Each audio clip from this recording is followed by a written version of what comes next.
അപ്പോൾ കാശ്മീരിനെ സംബന്ധിച്ച ഇന്ത്യയുടെ ഔപചാരിക സ്റ്റാൻഡ് പറയുക. അതുമാത്രമല്ല, പാകിസ്ഥാനുമായ വിഷയം ചർച്ച ചെയ്യണമെങ്കിൽ ചർച്ച ചെയ്യാം. ഇന്ത്യക്ക് ചർച്ചയില്ല എന്നൊരു നിലപാടില്ല, ചർച്ച ചെയ്യാം. പക്ഷേ 2 കാര്യങ്ങളിൽ മാത്രമേ ഇന്ത്യ ചർച്ച ആഗ്രഹിക്കുന്നുള്ളൂ. ഒന്ന്, അതിർത്തി കടന്നു വരുന്ന ഭീകരതയെ ഒതുക്കുന്നതിന് പാകിസ്ഥാന് വേണ്ട സഹായം ചെയ്യാൻ ഞങ്ങൾ തയ്യാറാണ്. അതുമായി സംസാരിക്കാം, ഇന്ത്യയുമായി സംസാരിക്കാം.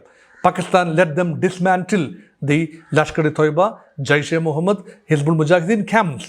ഞങ്ങൾ നിങ്ങളോടൊപ്പമാണ്, ചർച്ച ചെയ്യാം. 2, പാകിസ്ഥാൻ അധിനിവേശ കാശ്മീരിൻ്റെ ഭാവി അത് ഇന്ത്യക്ക് നൽകാനാണോ, അവിടുത്തെ മനുഷ്യാവകാശ ലംഘനങ്ങൾ, അതുപോലെ വിഷയങ്ങൾ പാക് അധിനിവേശ കാശ്മീരിൻ്റെ പൊളിറ്റിക്കൽ ആൻഡ് ഇക്കണോമിക് ഫ്യൂച്ചർ വേണമെങ്കിൽ സംസാരിക്കാം.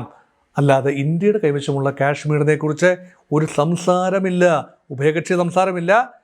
അതുപോലെ മധ്യസ്ഥൻ്റെ പ്രസൻസിലെ സംസാരമില്ല. ഇത് ലോകരാജ്യങ്ങൾക്ക് കൃത്യമായി മനസ്സിലായിട്ടില്ല ഇതുവരെ.